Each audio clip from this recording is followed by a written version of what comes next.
The dust from the freshly turned earth still clung to Ryder Garrett's boots as he walked away from the cemetery on that sweltering August morning in 1876. His hand pressed flat against the worn leather of his Bible, where he had just sworn the oath that would seal his heart forever. He would never love another woman as long as he drew breath. He had promised over Margaret's grave, and he meant every word with a conviction that burned hotter than the South Dakota sun beating down on his shoulders. Yankton, South Dakota, sprawled before him as he rode back into town, a growing settlement along the Missouri River that had seen its share of heartbreak and new beginnings. The wooden storefronts and dusty streets held memories of Margaret on every corner, the general store where she used to buy fabric for her dresses, the church where they had married 5 years ago, the doctor's office where she had drawn her last labored breath just 3 days past. Childbed fever, the doctor had called it, taking both Margaret and their daughter in one cruel sweep that left Ryder feeling like a hollowed-out shell of the man he used to be. He was 28 years old and felt ancient. The ranch waited for him 10 miles outside of town. The cattle still needed tending, the horses still needed feeding, and life continued its relentless march forward whether his heart was in it or not. His ranch hands, Tom and Pete, had been keeping things running while he made the arrangements, while he built the coffin with his own hands, while he dug the grave in the rocky soil until his palms bled. They greeted him with respectful nods when he returned, knowing better than to offer words that would mean nothing in the face of such loss. Ryder threw himself into the work with a desperate intensity, rising before dawn and collapsing after sunset, too exhausted to dream. September came and went, then October, the prairie grass turning golden and the cottonwoods along the river blazing yellow. He spoke only when necessary, ate only when hunger became painful, and avoided town except when supplies ran low. The other ranchers and their wives stopped extending dinner invitations after he declined the first dozen. He wanted to be left alone with his grief and his memories and his promise. Winter arrived early that year, November bringing snow that blanketed the endless plains in white. Ryder was mending fence line on the far eastern edge of his property when he heard the gunshots, 3 rapid cracks that echoed across the frozen landscape. He went still, listening, his hand instinctively moving to the Colt revolver at his hip. More shots followed, and shouting, the sounds coming from the direction of the main road that ran from Yankton toward the Dakota Territory. He should have ignored it. Whatever trouble found people on that road was their own concern, and he had no interest in playing hero. But something in the timbre of the shouts, a note of desperation or perhaps the echo of a woman's scream, made him spur his horse toward the sound against his better judgment.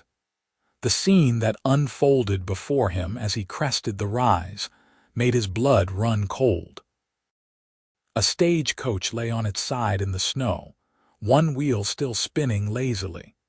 3 men on horseback circled it like wolves, firing occasionally at someone taking cover behind the overturned vehicle. The driver lay motionless in the snow, a dark stain spreading beneath him. As Ryder watched, one of the bandits dismounted and advanced on the stagecoach, calling out for whoever was hiding to come out peaceful like if they wanted to live. Ryder could have ridden away, should have ridden away. Instead, he found himself pulling his rifle from its scabbard and urging his horse forward at a gallop, letting loose a yell that drew the attention of all 3 men. The element of surprise bought him the seconds he needed to get within range, and he fired twice, deliberately aiming for the shoulders of the nearest 2 men. They went down cursing, and the 3rd man wheeled his horse around, clearly deciding this wasn't worth the trouble, and fled south across the prairie. The man who had been advancing on the stagecoach grabbed his wounded shoulder and stumbled back toward his horse. Ryder fired again, this time hitting the ground near the horse's hooves, and the animal spooked and ran. The bandit took one look at Ryder's leveled rifle and took off running on foot, following his fleeing companion across the snow. Silence fell across the scene, broken only by the wheeze of labored breathing coming from behind the stagecoach. Ryder dismounted slowly, keeping his rifle ready, and moved toward the overturned vehicle. A woman's voice called out, shaky but defiant, demanding to know if he was with those men. "No, madam," Ryder said, keeping his voice level. "They have run off. You can come out now." A hand appeared first, gripping the edge of the stagecoach, followed by a woman who pulled herself up with visible effort. She was perhaps 23 or 24, with dark chestnut hair that had come loose from its pins and tumbled around her shoulders.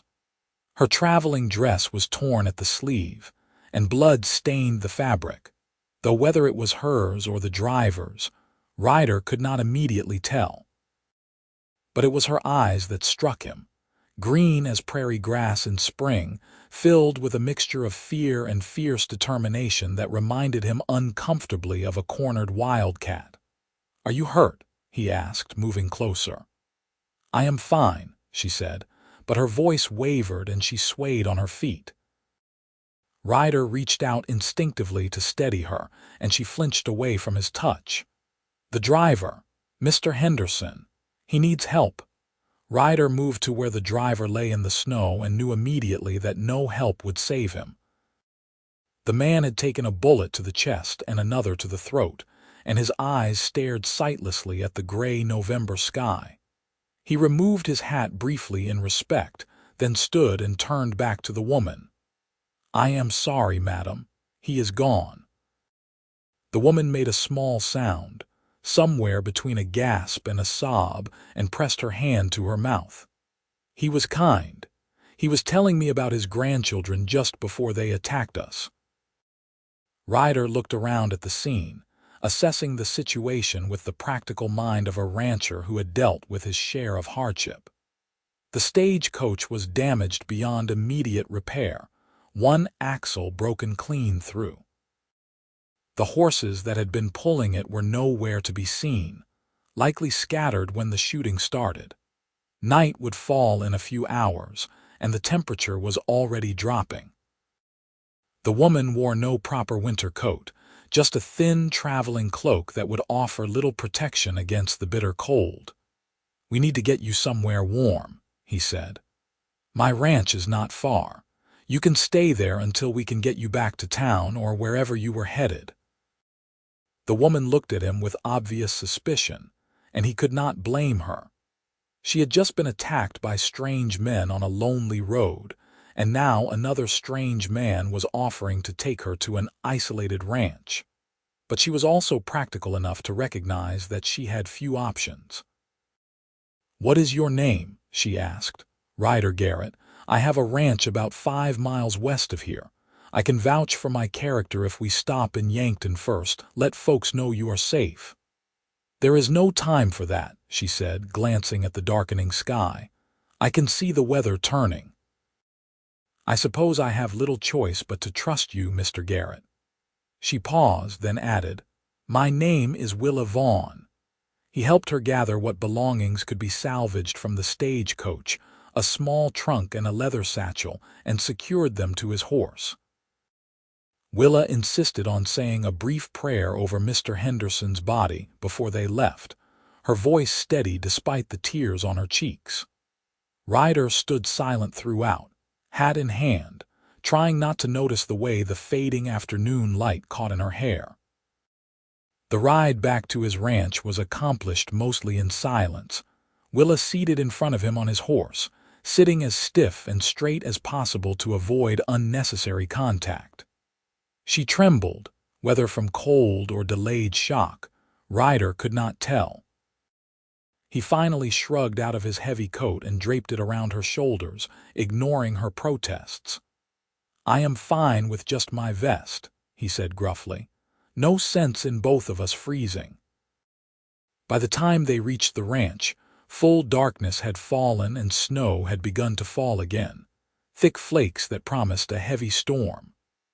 Tom and Pete came out of the bunkhouse when they heard the horse, their eyes going wide with surprise at the sight of a woman. "There was trouble on the road," Ryder said by way of explanation. "Stage robbery.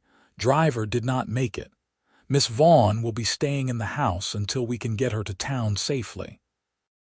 He could see the questions in their eyes, but both men were wise enough to simply nod and offer to tend to his horse. Ryder led Willa to the house, suddenly aware of how empty and cold it had become in the months since Margaret's death. He had not been maintaining it properly, eating most of his meals in the bunkhouse with the hands or straight from a can. Dust covered most surfaces, and the hearth was cold and dark. "I apologize for the state of things," he said, moving quickly to build a fire. "I have not been keeping house the way I should." "You live here alone?" Willa asked, looking around the main room with its simple furniture and bare walls. "Yes." He did not elaborate, and she did not press. Once the fire was blazing, casting warm light through the room, Ryder showed her to the bedroom, Margaret's bedroom, which he had not slept in since her death. The bed was neatly made, the room clean in a way the rest of the house was not, as though he had been preserving it as a shrine. "You can stay here," he said. "I will bunk with the hands." "Mr. Garrett, I cannot take your bedroom," Willa protested. "It is not mine anymore," he said, the words coming out harsher than he intended. "I will be fine." He left before she could argue further, returning to the main room to heat some stew from the pot that always seemed to be simmering at the bunkhouse. Willa emerged a short while later, having cleaned the worst of the dust from her face and hands, and accepted the bowl he offered her with quiet thanks. They ate in uncomfortable silence, the crackling fire the only sound. Finally, Willa set down her spoon and looked at him directly. "Thank you, Mr. Garrett, for saving my life today and for your hospitality. I realize this is an imposition." "Where were you headed?" he asked, avoiding her gratitude. "Yankton. I am a school teacher, or I am going to be. The town sent for me from Philadelphia." "I was meant to start at the school after Thanksgiving." "Philadelphia," he repeated. "That is a long way to come." "I wanted a fresh start," she said simply. "My father passed last year, and I had nothing keeping me in the city. When I saw the advertisement for a teacher in the Dakota Territory, it seemed like Providence." Ryder nodded, understanding the desire to escape grief, even as he knew from experience that it followed you wherever you ran. They finished their meal with minimal conversation, and Willa excused herself to the bedroom, clearly exhausted. Ryder banked the fire and headed out to the bunkhouse, where Tom and Pete were playing cards by lamplight. "She all right?" Tom asked carefully. "Seems to be." "She is the new schoolteacher for Yankton." Pete let out a low whistle. "Folks have been waiting months for a teacher to arrive. Kids have been running wild without one." Ryder grunted noncommittally and climbed into his bunk, but sleep eluded him. He kept seeing those green eyes filled with fear and defiance, kept feeling the weight of Willa pressed against him during the ride back, kept hearing her voice as she prayed over a dead man she barely knew. He reminded himself firmly of his oath, of his promise to Margaret. This woman was nothing to him, just someone who needed help. Tomorrow the storm would clear, and he would take her to town, and that would be the end of it. The storm did not clear the next day or the day after that. The blizzard that rolled in that night was one of the worst Ryder had seen in years, the kind of Dakota winter tempest that could bury a man in minutes if he was foolish enough to venture out. For 3 days, the wind howled like a living thing, and the snow piled in drifts higher than a horse's head. The ranch was effectively cut off from the outside world. Willa proved herself to be remarkably resilient and practical. After the first morning, when she emerged from the bedroom to find Ryder trying to make coffee and failing miserably, she took over the kitchen without asking permission.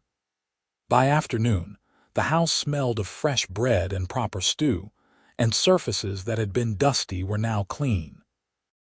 Ryder wanted to protest, to tell her she was a guest and need not work, but the words died in his throat.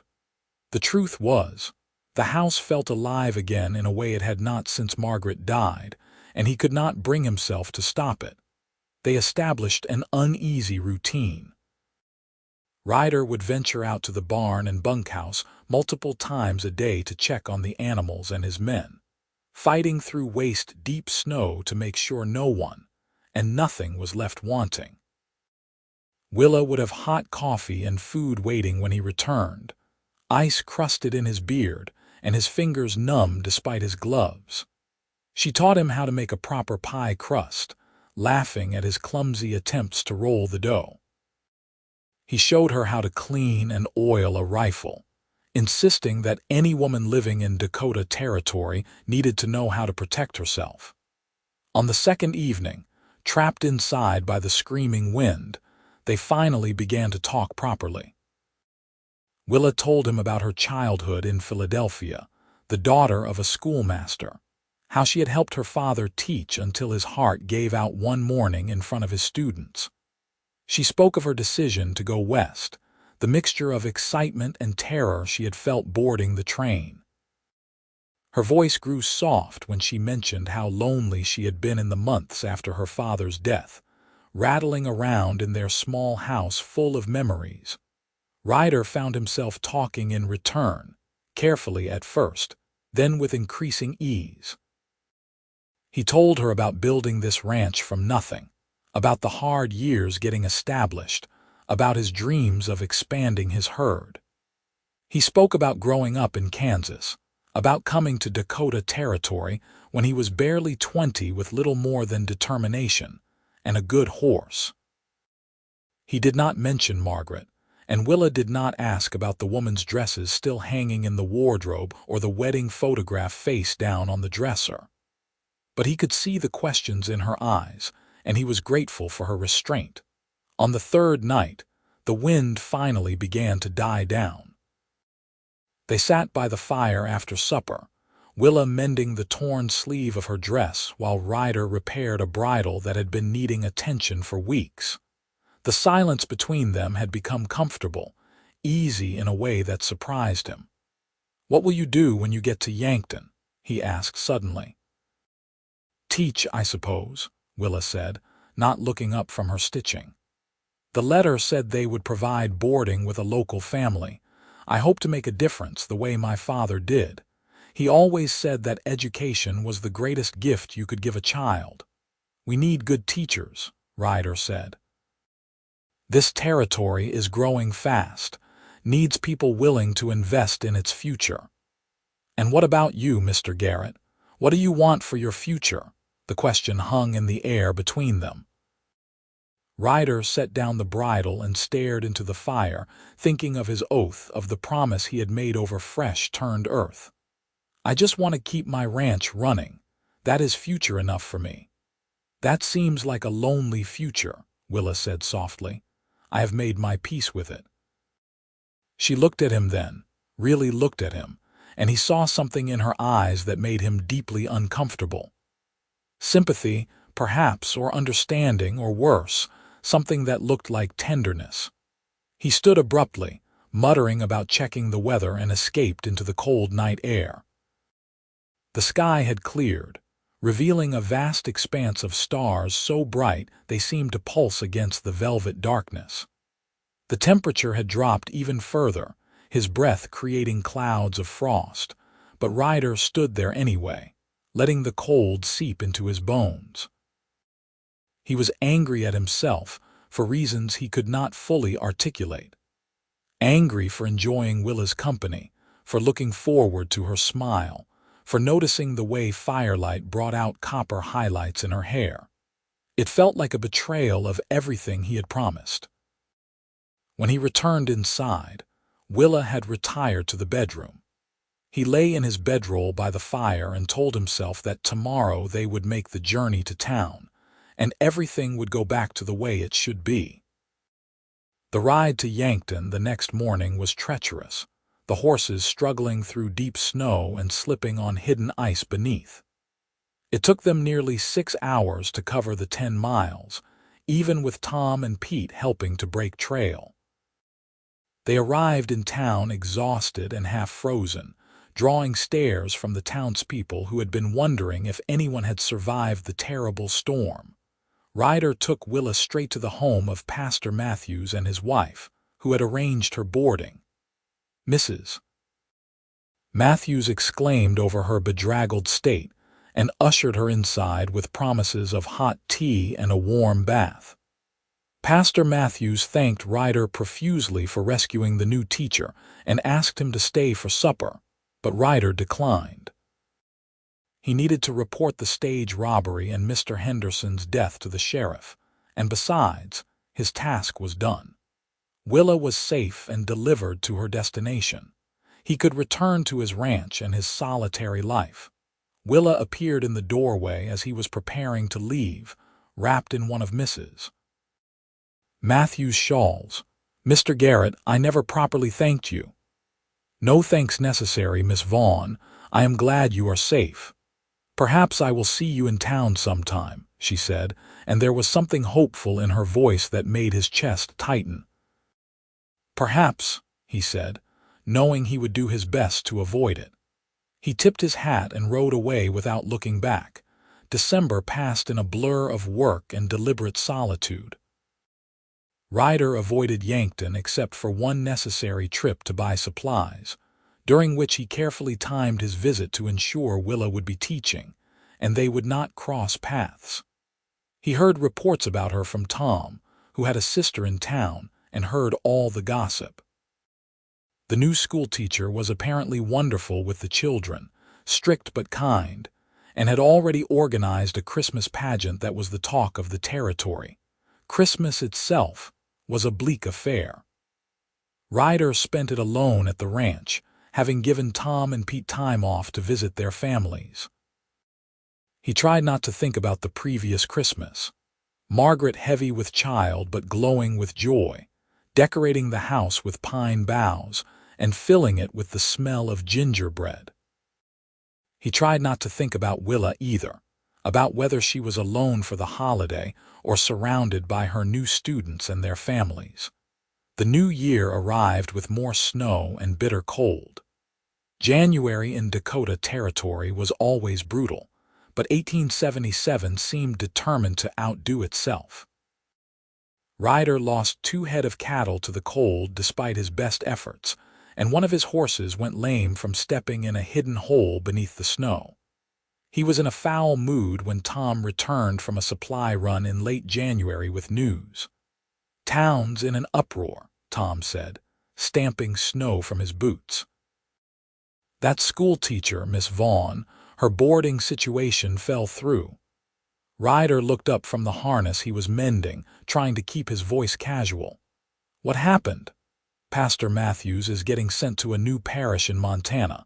They are packing up to leave next week. Miss Vaughn's been trying to find new lodging, but none of the families in town have space, and the boarding house is full up with railroad workers. School board's talking about having to let her go if she cannot find somewhere proper to stay." Ryder bent back over his work, ignoring the churning in his gut. "That is unfortunate. Boss, she has got nowhere to go. They might have to close the school again if she leaves." "Not my concern," Ryder said firmly. Tom was quiet for a moment, then said carefully, "You got a whole empty house here. Would not be proper for her to stay alone with you, but if she had her own space, maybe the cabin we have been using for storage." "No," Ryder said sharply. "Absolutely not."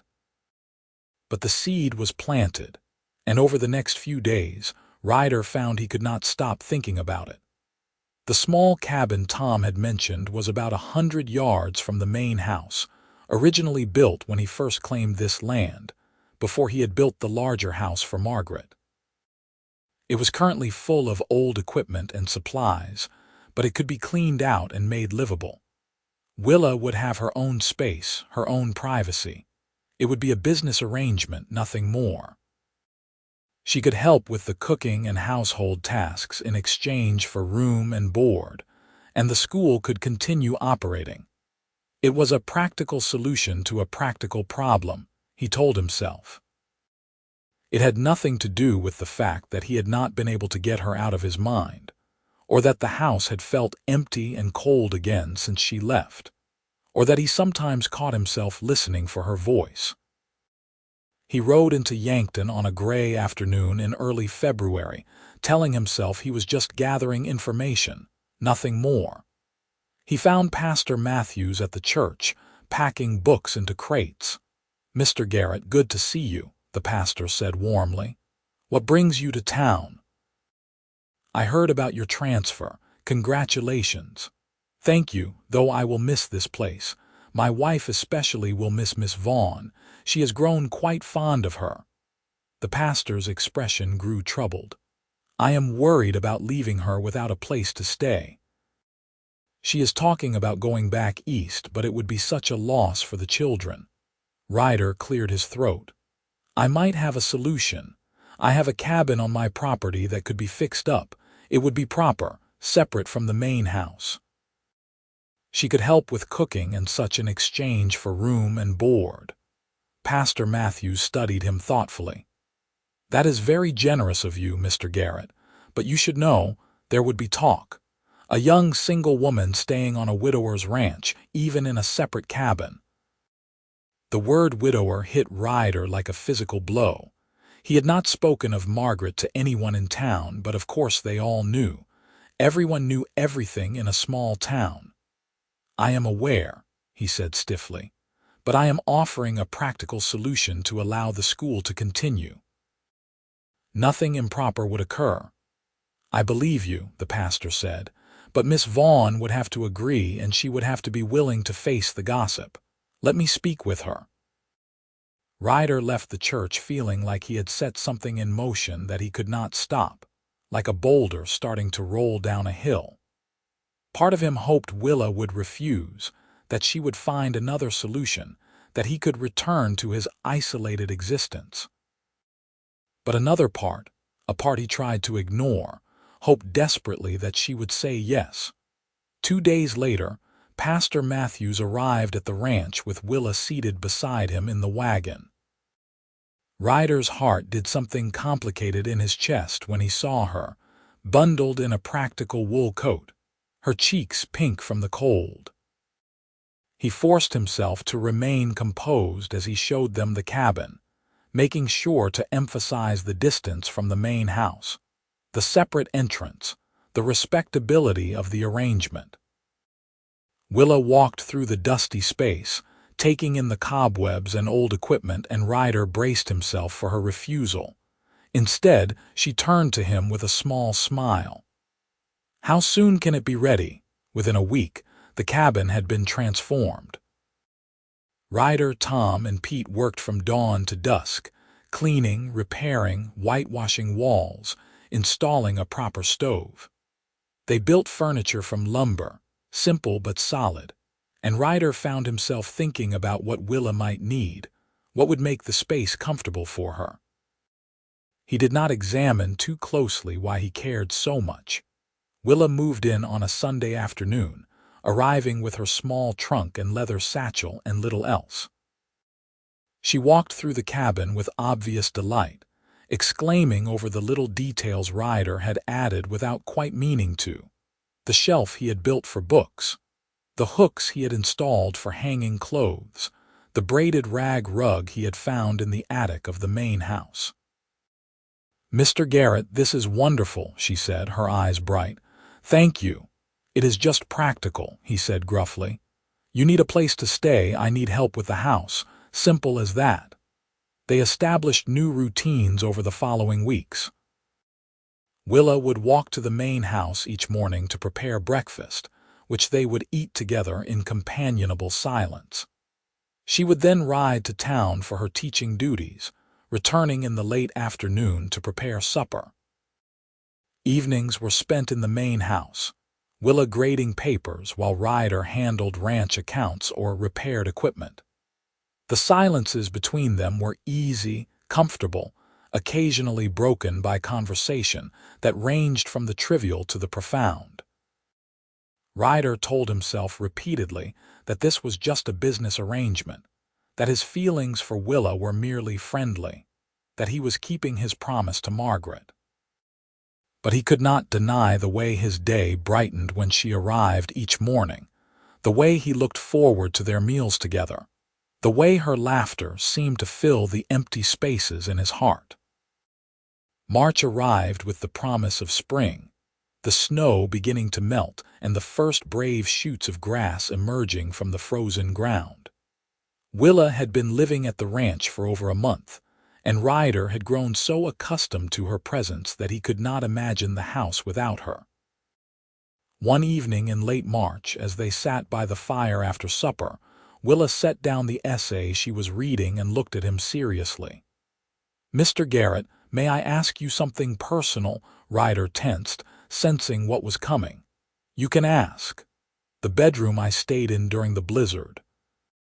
"It was a woman's room, and there are things in this house, a woman's things, but you live here alone." She paused, choosing her words carefully. "I do not mean to pry, but I feel I should know. Were you married?" He could have deflected, could have told her it was none of her concern. Instead, he found himself nodding slowly. "Her name was Margaret. She died last August, childbed fever." "Oh, Ryder," Willa said softly, and the use of his first name felt intimate, significant. "I am so sorry. The baby died too. A girl. We were going to name her Sarah." The words came out rough, painful, but also strangely relieving, as though a wound was finally draining. Willa moved from her chair to sit beside him on the floor near the fire, close but not touching. "I lost my mother when I was very young. I barely remember her, but I remember my father's grief. It was like he was hollowed out, going through the motions of living without really being alive. It took years before I saw him truly smile again." "I am not sure I know how anymore," Ryder admitted. "I think you do. I have seen glimpses of it when you are working with the horses, or when Pete tells one of his terrible jokes. It is still there, just buried." They sat in silence for a while, watching the fire burn down. Finally, Ryder said, "I went to her grave the day we buried her, and I swore on it that I would never love another woman, that loving her and losing her was more pain than I could bear, and I would not risk it again." "That is a heavy oath," Willa said quietly. "Yes," he agreed. "May I ask, do you regret loving her? Even knowing how it ended, would you choose not to have loved her if you could go back?" The question struck him deeply. He thought of Margaret, of the 5 years they had together, the joy and laughter and quiet contentment.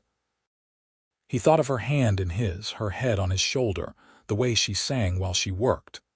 "No," he said finally, "I would not trade those years for anything."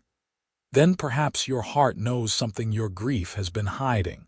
Perhaps love is worth the risk, even when we know loss is inevitable." Ryder looked at her then, really looked at her, and saw understanding in her green eyes. She knew. She had already guessed what he had been trying desperately to deny. He was falling in love with her, had probably been falling since that first day when she had climbed out of that overturned stagecoach with blood on her dress and defiance in her eyes. "Willa," he said, her name feeling strange and right on his tongue. "I cannot. I made a promise." "To a grave," she said gently. "Not to Margaret.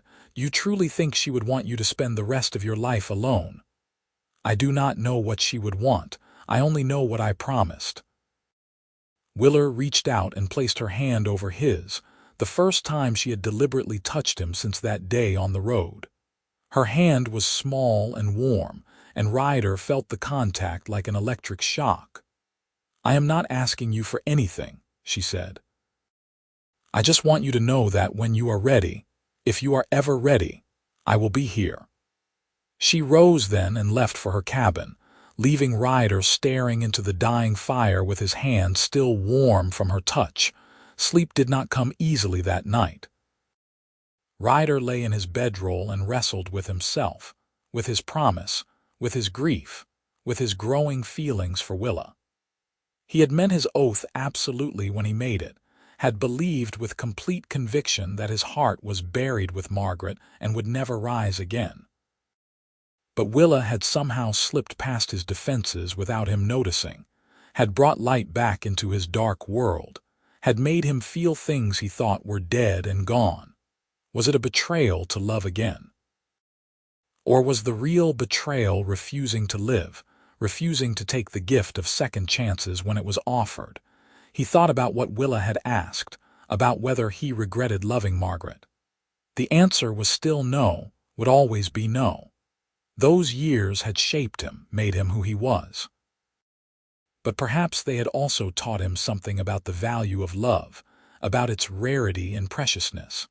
As dawn broke over the prairie, Ryder rose with no clear answers but with something he had not felt in months.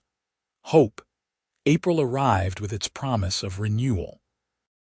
The prairie came alive with wildflowers, painting the landscape in sweeping strokes of purple and yellow and white. The cattle grew fat on new grass, and the horses shed their winter coats. Life was returning to the land, and Ryder felt it returning to his heart as well, whether he wanted it to or not. He and Willa continued their routines, but something had shifted between them after their conversation. The silences felt charged now, heavy with unspoken feelings. Ryder caught himself watching her as she moved around the kitchen, admiring the graceful way she kneaded bread or the concentration on her face as she read. He noticed small details, the freckles across her nose, the way she tucked her hair behind her ear when she was thinking, the musical quality of her laugh. One warm evening in late April, Willa suggested they eat supper outside, taking advantage of the mild weather. They sat on the porch of the main house, plates balanced on their laps, watching the sun set in shades of orange and pink across the endless prairie. "I have been thinking about summer," Willa said, breaking the comfortable silence. "The school will be closed for the season. I am not sure what I should do. Mrs. Henderson offered to let me stay with her family, but—" "You could stay here," Ryder said quickly, then felt his face heat at his own eagerness. "I mean, if you wanted. The arrangement has been working well. No reason to change it." Willa smiled, a soft expression that made his heart skip. "I was hoping you would say that. I have grown fond of this place. And the company." They finished their meal as the stars began to emerge, countless points of light in the darkening sky. Ryder found himself telling her about his dreams for the ranch, plans he had not shared with anyone. He wanted to expand his herd, maybe bring in some better breeding stock. He was thinking about building a new barn, modernizing some of his equipment. For the first time since Margaret's death, he was thinking about the future with something other than dread. "It sounds wonderful," Willa said. "You have built something impressive here, Ryder. You should be proud. I had help. Margaret and I built this together." He paused, then added, "It has been strange thinking about changing things, like I am erasing her." "I do not think you could erase her even if you tried," Willa said. "She is part of this place, part of you, but that does not mean nothing else can be added. You can honor what was while still building what is to come." "When did you become so wise?" he asked, trying to lighten the mood. "I had a good teacher. My father used to say that grief is just love with nowhere to go. The love does not disappear when someone dies. We just have to find new ways to express it." Ryder thought about that, about the love he still carried for Margaret, about how it did not have to mean closing his heart to everyone else. Perhaps there was room for both, for honoring the past while embracing the present. May brought warmer weather and the end of the school term. Willa's students put on a final performance, reciting poetry and demonstrating what they had learned throughout the year. Ryder attended, sitting in the back of the small schoolhouse and feeling oddly proud as Willa praised her students' accomplishments. He saw the way the children looked at her with admiration and affection, saw the gratitude in their parents' eyes.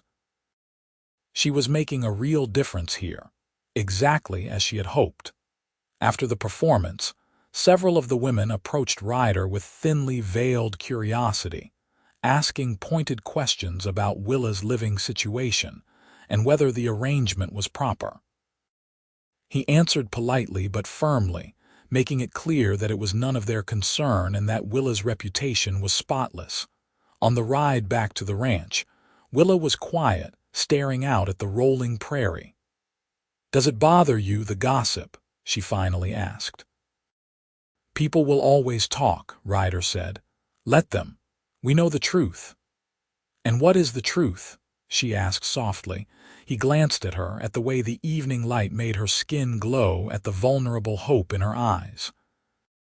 "The truth is that you are the best thing that has happened to me in a very long time, and I am not going to let small-minded gossip drive you away." She smiled then, a brilliant expression that transformed her whole face. "Good, because I have no intention of leaving." Summer settled over the Dakota Territory with its long, warm days and brief, violent storms. Willa threw herself into improving the ranch house, sewing new curtains, planting a garden, organizing and cleaning with cheerful efficiency. Ryder protested that she did not need to do so much, but she insisted that she wanted to, that making a home brought her joy. They fell into an easy partnership, working side by side on various projects. Willa proved to have an unexpected talent for handling horses, and soon she was helping him train some of the younger animals. She was patient and gentle but firm, and the horses responded to her with trust. Ryder found himself falling more deeply in love with her with each passing day, though he still had not spoken the words aloud. One evening in June, a tremendous thunderstorm rolled across the prairie, turning the sky black and splitting it with lightning. Rain hammered down in sheets, and the wind threatened to tear the roof from the buildings. Ryder was checking to make sure all the animals were secure when he realized Willa was not in the main house. His heart lurched with fear, and he ran through the rain to her cabin, finding the door standing open and the interior empty. He found her in the barn, soothing a mare that had always been skittish during storms. She was soaked through, her hair plastered to her head, but she was singing softly to the frightened animal, her hand steady on its neck. "Willa, what are you doing out here?" he demanded, relief making him sharp. "I heard Thunder crying," she said, using the name they had given the gray mare. I could not leave her frightened. Another crack of lightning split the sky, and Thunder reared slightly. Willa held firm, continuing her soothing words. Ryder moved to her side, adding his presence to help calm the mare. Together, they stayed with Thunder until the storm passed, until the frightened animal finally settled and lowered her head to lip at the hay in her stall. They stood there in the aftermath, listening to the rain soften to a patter, both drenched and exhausted. Willa turned to look at him, water dripping from her hair, and suddenly Ryder could not hold back any longer. He reached for her, cupping her face in his hands, giving her time to pull away if she wanted. She did not pull away. Instead, she leaned into his touch, her eyes searching his face. "Ryder," she whispered. "I love you," he said, the words bursting from him like a dam breaking. "I have been fighting it, trying to deny it, but I cannot anymore. I love you, Willa Vaughn, and I am terrified and exhilarated, and I do not know what to do about it." Her smile was radiant. "You could start by kissing me." So he did, leaning down to capture her lips with his, and it was nothing like kissing Margaret had been, because Willa was her own person, unique and precious and perfect. She kissed him back with enthusiasm, her arms coming up to wrap around his neck, and Ryder felt like he was coming back to life after being frozen for months. When they finally broke apart, both breathing hard, Willa laughed with pure joy. "I have been waiting for you to realize what I already knew. We belong together." "I made a promise," Ryder said, needing to be honest. "I swore on Margaret's grave that I would never love again, and now I am breaking that oath." "No," Willa said firmly. "You are choosing to live. There is a difference. You are not betraying her memory by loving again. You are honoring the capacity for love that she helped you develop." They walked back to the main house hand in hand, heedless of the rain. Inside, Ryder built up the fire while Willa changed into dry clothes. When she returned, he was waiting with blankets and hot coffee, and they sat together on the floor in front of the hearth, pressed close. "What happens now?" Willa asked, her head on his shoulder. "Now we figure it out together," Ryder said. "If you will have me, if you will marry me, I promise to love you with everything I have for as long as I draw breath." "Yes," she said simply. "Yes, yes, yes." They were married in the small church in Yankton on a hot day in late July, with Pastor Matthews making a special trip back from Montana to perform the ceremony. The whole town turned out, the gossips rendered speechless by the obvious love between the couple. Willa wore a simple dress of pale blue, and Ryder wore his best suit, and neither of them stopped smiling the entire day. Before the ceremony, Ryder made one final trip to the cemetery. He stood before Margaret's grave, hat in hand, and spoke aloud words he had been rehearsing in his head for weeks. "I am sorry if I am breaking a promise," he said quietly. "I meant what I said when I made that oath, truly I did, but something happened that I did not expect. I found someone who makes me want to live again, who makes me believe in second chances. Her name is Willa, and I love her. I hope you can understand. I hope you can forgive me. But even if you cannot, I am choosing this. I am choosing life and love and hope." The wind rustled through the prairie grass, and a meadowlark sang its sweet song from a nearby fence post. Ryder took it as the blessing he needed. The wedding celebration lasted well into the evening, with music and dancing and more food than seemed possible. Tom and Pete gave embarrassing speeches about their boss finally smiling again. The school children gave Willa a handmade quilt, each square stitched by a different student. As the sun set, Ryder and Willa rode back to the ranch alone, ready to begin their life together. Willa moved her few possessions from the cabin into the main house, into the bedroom that had once been Margaret's. Ryder had worried it might feel strange or wrong, but with Willa there, it simply felt right. She made it their space, adding her own touches while respecting the history it held. Their first year of marriage passed in a blur of happiness and hard work. Willa returned to teaching when the school term started in September, and Ryder continued building his ranch. They supported each other through challenges and celebrated victories together. When winter came again, it held no fear, because they faced it together. In the spring of 1878, Willa discovered she was pregnant. Ryder's reaction was complicated, joy mixed with deep fear. He tried to hide his worry, but Willa knew him too well. "I know you are frightened," she said one evening, taking his hand and placing it on her still flat stomach.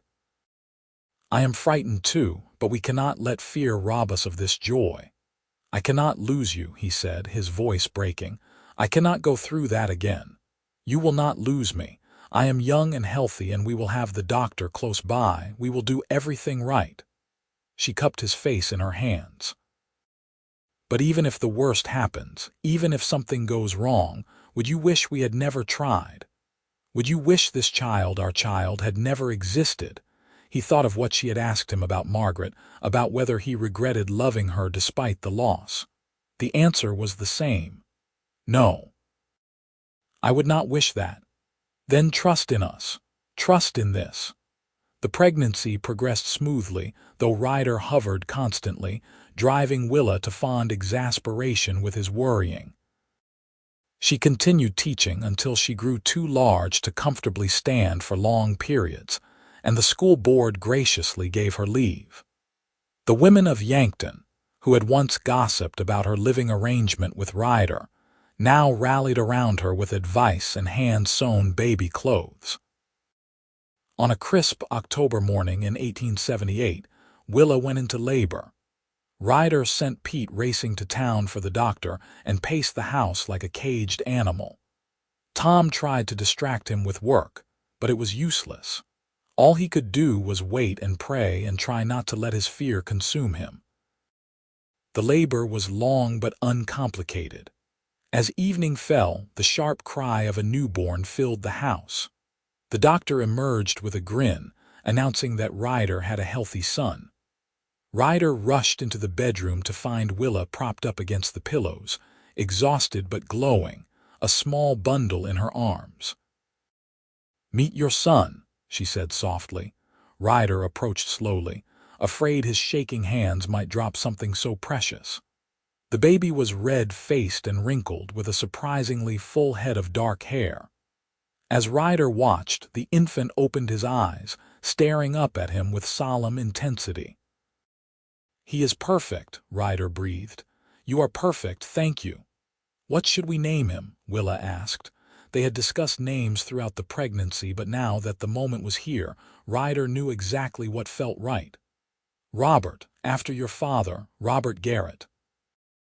Willa's eyes filled with tears. "Yes, that is perfect." Little Robert proved to be a healthy, happy baby with an excellent set of lungs. Ryder took to fatherhood with a devotion that surprised him, getting up for nighttime feedings and walking the floor with his son when he fussed. Willa watched her husband cradle their child and fell even more deeply in love with him. The next few years passed in a rhythm of seasons and milestones. Robert took his first steps, spoke his first words, developed his father's stubbornness and his mother's quick mind. Willa returned to teaching part-time, bringing Robert with her when he was small, then leaving him with one of the ranch hands when he grew more active. The ranch prospered under Ryder's careful management. He added to his herd, built the new barn he had dreamed of, and gained a reputation for fair dealing and quality cattle. Other ranchers sought his advice, and he found himself becoming a respected voice in the growing community. In the spring of 1881, Willa gave birth to their second child, a daughter they named Sarah Margaret, honoring both of the lost girls who had come before. Sarah was quieter than her brother, with her mother's green eyes and a thoughtful disposition. Ryder was utterly enchanted by her, and Willa teased him about being wrapped around their daughter's tiny fingers. One evening in the summer of 1882, after putting both children to bed, Ryder and Willa sat on their porch watching the sun set, exactly as they had so many times before. Ryder reached for Willa's hand, lacing their fingers together. "I have been thinking," he said quietly, "about that oath I made about never loving again." "Oh," Willa looked at him with gentle curiosity. "I thought at the time that I was protecting myself, that I was being noble somehow. But I was really just giving up. I was choosing death over life." He brought her hand to his lips, kissing her knuckles. "You saved me, Willa. You brought me back to life when I did not even know I wanted to be saved." "We saved each other," Willa said. "I was just as lost as you were, just as alone. We found each other when we both needed it most." "You think she would approve?" "Margaret." The question still haunted him sometimes in the quiet moments. "I think anyone who truly loved you would want you to be happy." "And I think Margaret loved you very much." Willa leaned her head on his shoulder. "Besides, I like to think she had a hand in bringing us together. Maybe she sent me to you." It was a fanciful thought, but Ryder found comfort in it. Perhaps love did not end with death. Perhaps it transformed into something else. something that could guide and bless, even from beyond the grave. Robert came running around the corner of the house just then, chasing a cat and laughing with pure joy. Sarah trotted after him, determined to keep up with her brother despite her shorter legs. Ryder felt his heart swell with a happiness so complete it almost hurt. "This is everything I never knew I could have again," he said. "This is just the beginning," Willa promised. The years continued to roll by, each one bringing new challenges and new joys. Robert grew into a strong, capable boy who loved working with the horses and following his father around the ranch. Sarah proved to have her mother's gift for teaching, patiently explaining things to her older brother and organizing elaborate games with the other ranch children. In 1884, Willa gave birth to their third child, a son they named Thomas after Tom, the ranch hand who had become like family. Little Tommy was a whirlwind from the start, into everything and afraid of nothing. Ryder joked that he would need to build a fence around the child just to keep track of him. The ranch continued to expand, and Ryder hired more hands to help manage the growing operation. He built a proper schoolhouse on his land so Willa could teach the children of his workers along with their own, and it became a point of pride that the Garrett Ranch valued education as much as hard work. Through it all, Ryder's love for Willa only deepened. He marveled at how she managed the household, taught school, raised their children, and still found time to be his partner in every sense of the word. She was his best friend, his confidant, his advisor, and his love. He could no longer remember what it felt like to be alone, could barely remember the man he had been before her. One spring morning in 1887, Ryder rode out to the eastern edge of his property, to a spot he had not visited in years. The land rolled gently here, and wildflowers painted the grass in purple and gold. He dismounted and walked to a small wooden cross nearly hidden in the tall grass. The cross marked where he had buried Margaret and baby Sarah, in the family plot he had established when he first built the ranch.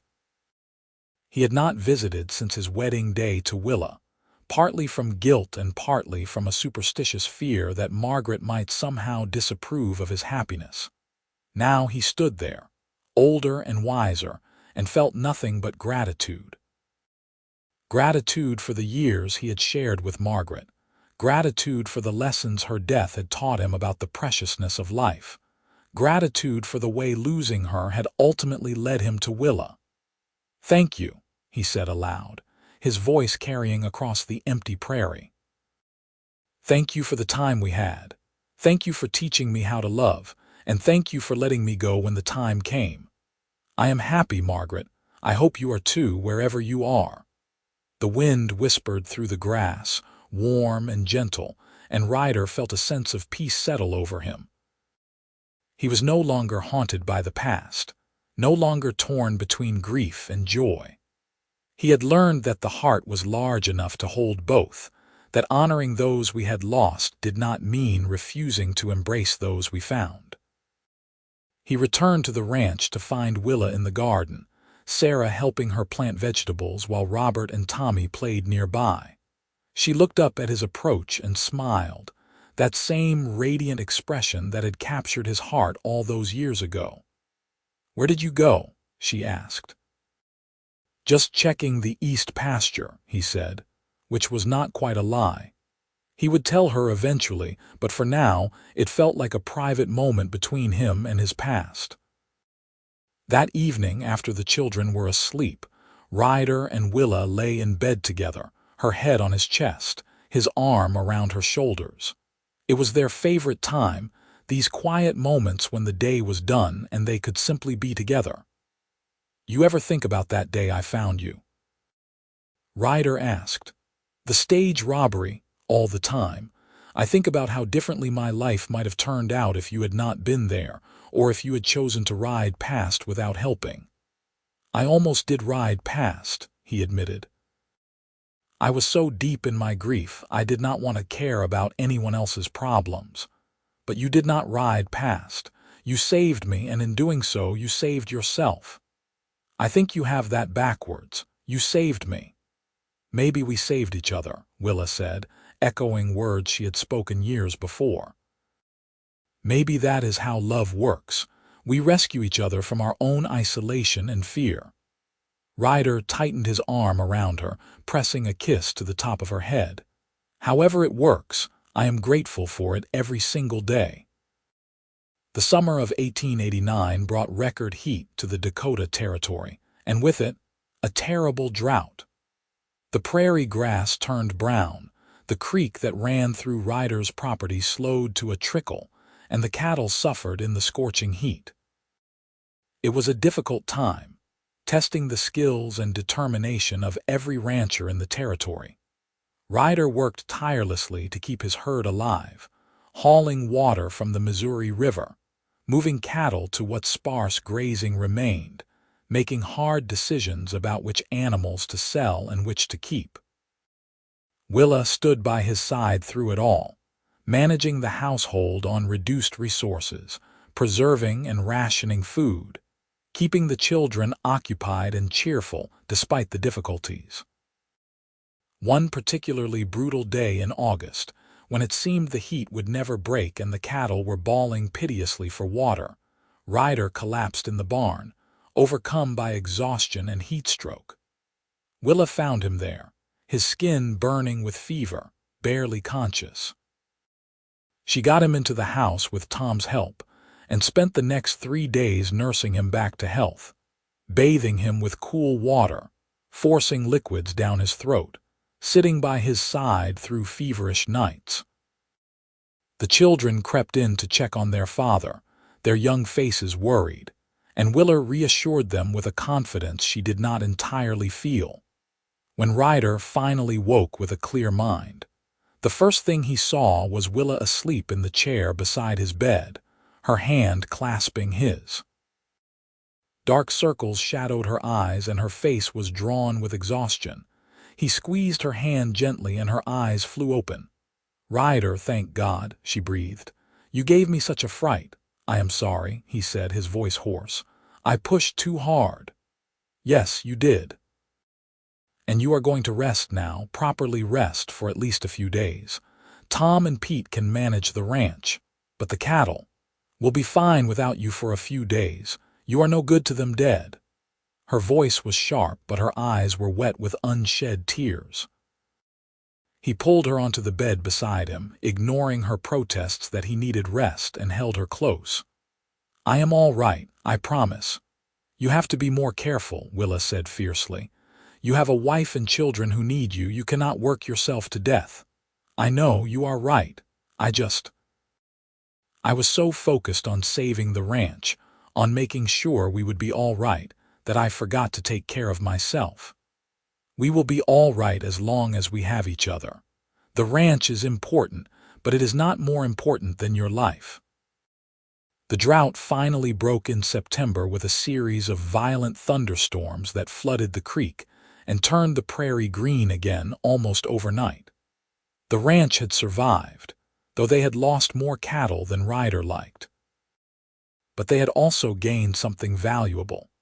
A reminder that they were stronger together than apart, that love meant protecting each other, even from yourselves. The 1890s arrived with change sweeping across the Dakota Territory. South Dakota achieved statehood in 1889, bringing new laws and new opportunities. Railroads expanded, connecting remote ranches to distant markets. Yankton continued to grow, transforming from a frontier town into a proper small city with paved streets and electric lights. Through it all, the Garrett family thrived. Robert grew into a young man of 18, as tall as his father and already showing signs of being an even better horseman. He had his father's quiet competence and his mother's kind heart, and Ryder knew the ranch would be in good hands when the time came to pass it on. Sarah, at 15, was preparing to attend normal school to become a teacher like her mother. She had inherited Willa's passion for education and her gift for explaining difficult concepts. She wanted to teach on an Indian reservation, she said, to help bridge the gap between cultures. It was ambitious and idealistic, and both Ryder and Willa supported her completely.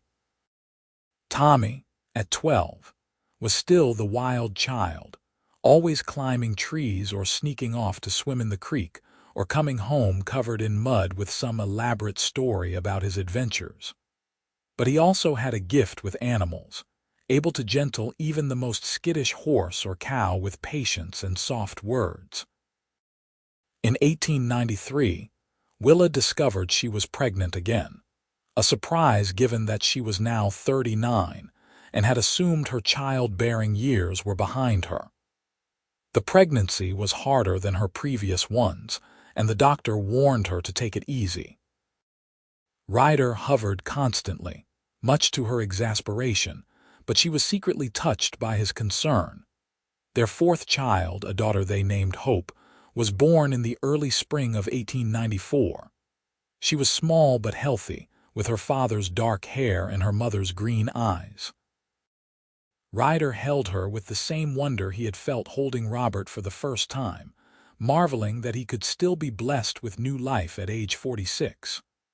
"Hope," Willa said softly, watching her husband cradle their daughter. "Because she represents everything we dared to hope for when we thought our lives were over." "Everything and more," Ryder agreed. As the century drew to a close, Ryder found himself reflecting on the turns his life had taken. He was now 50 years old, with silver threading through his dark hair and lines etched around his eyes from squinting at the prairie sun. He had built a successful ranch, raised children who made him proud, and loved two remarkable women, each in their own way. One evening in the summer of 1898, the whole family gathered for supper on the porch, a tradition they had maintained for years. Robert was there with his new wife, a sweet girl named Emma from town. Sarah had returned from her first year of teaching at a reservation school in Montana, full of stories and plans. Tommy was preparing to attend agricultural college, determined to bring modern ranching methods back to the family operation. And little Hope, now 4 years old, sat in Ryder's lap, chattering away about the kitten she had found in the barn. Willa looked around at her family, her heart full to bursting. She had come to Dakota Territory alone and afraid, seeking a fresh start. She had found so much more than she had dared to dream. She had found a home, a purpose, a family, and a love that had saved her from her own loneliness. After the meal, after the children had scattered to their various activities, Ryder and Willa remained on the porch, watching the sun paint the sky in brilliant colors. They sat close together, comfortable in the silence that came from decades of companionship. "Do you remember that first meal we shared?" Willa asked. "After you saved me from the stage robbery, I remember. I was so determined not to like you, not to let you into my life. And now look at us. 21 years later, still here, still together. Still in love," Ryder added. "More than ever, actually. I did not know it was possible to love someone more as time went on, but you prove it to me every day." Willa turned to kiss him, a soft press of lips that still held the power to make his heart race. "I am so glad you broke your oath. I am too. Though sometimes I still feel guilty about it." "Don't," Willa said firmly. "You honored Margaret by loving fully once. You honor her still by loving fully again. Love is not a finite resource, Ryder. It grows and expands. Your love for me does not diminish what you felt for her." "When did you get so wise?" "I had a good teacher. You have taught me so much about courage, about choosing life even when it is hard, about opening your heart even when you are afraid."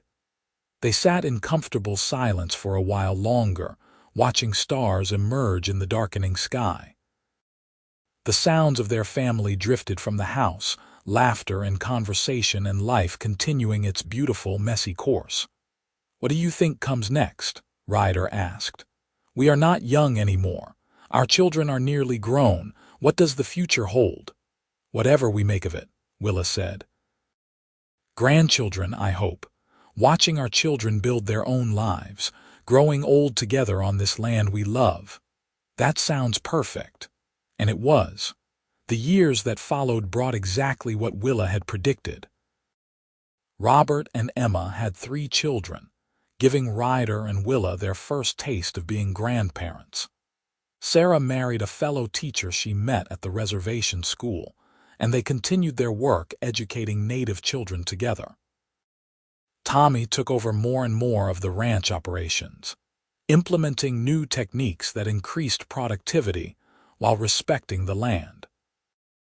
Even little Hope grew up, though more slowly, transforming from a chattering child into a thoughtful young woman who loved books and music and declared she wanted to be a writer, documenting the stories of the West before they were forgotten.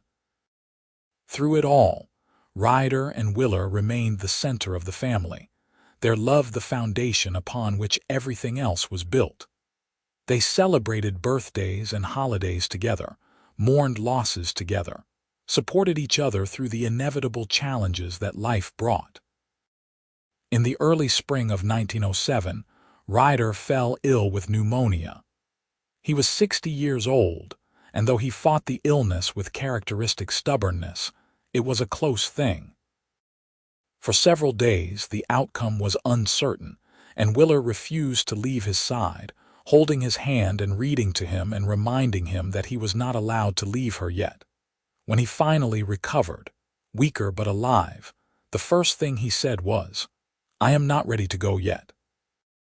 "We have more time left." "Yes, we do," Willa agreed, relief making her voice shake. "Years and years more." They got those years, precious additional time to watch their grandchildren grow, to see the ranch continue to prosper under Tommy's management, to sit together on their porch and count their blessings. On a warm evening in June 1912, Ryder and Willa celebrated their 34th wedding anniversary with a party that brought together the whole family. Children and grandchildren filled the ranch house and spilled out onto the lawn, 4 generations of Garretts testifying to the power of second chances and enduring love. As the celebration wound down and the younger children were carried off to bed, Ryder found himself standing once again at the cemetery on the eastern edge of his property. He had added more markers over the years, his parents who had come to live with them in their final years, Tom who had died peacefully in his sleep at age 72. But he stopped, as he always did, at the small wooden cross that marked Margaret's grave. It was weathered now, faded by decades of sun and wind. He should replace it with something more permanent, he thought, something that would last. "I wanted you to know I kept my promise in the end," he said softly. "Not the one I made that day at your graveside, but the one I made at our wedding. I loved you with everything I had for as long as we had together. And then I found a way to love again, differently but just as truly. I hope you do not mind that I broke that oath. I hope you are happy wherever you are. I hope you know that you will always have a place in my heart, even though I have made room for Willa there too." A hand slipped into his, and he turned to find Willa beside him. "I wondered where you had gone," she said, "just paying my respects, letting Margaret know how things turned out." "And what did you tell her?" "That I am a lucky man, to have loved and been loved by 2 extraordinary women." "I think she would be proud of you," Willa said, "of the life you have built, the man you have become." "The man you helped me become," Ryder corrected. "I was broken when you found me. You put me back together. We put each other back together. That is what love does." They walked back to the house hand in hand, 64-year-old bodies moving a bit slower than they once had, but hearts still young with love. The family was waiting for them, and there was cake to eat and stories to tell and more memories to make. The years continued their inexorable march. Ryder retired from active ranch management in 1915, handing full control over to Tommy while remaining available for advice and support. He spent his days doing small repairs around the property. Working in the garden Willa had expanded over the years, and most importantly, spending time with his growing army of grandchildren. Willa had given up teaching years before, but she had never stopped educating.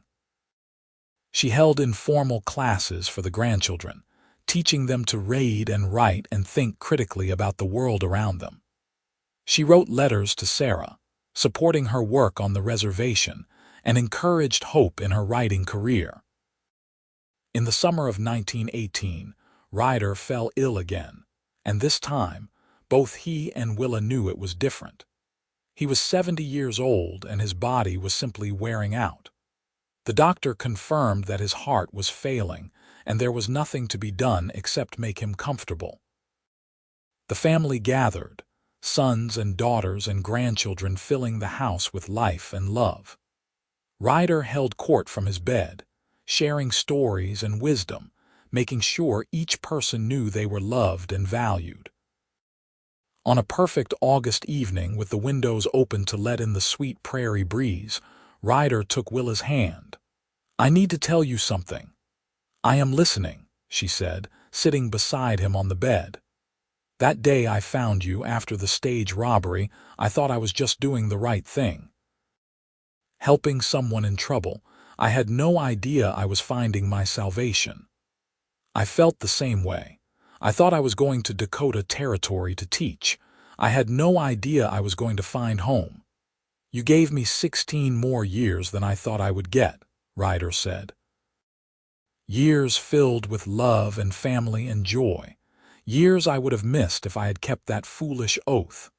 They have been the best years of my life," Willa said, tears streaming down her face.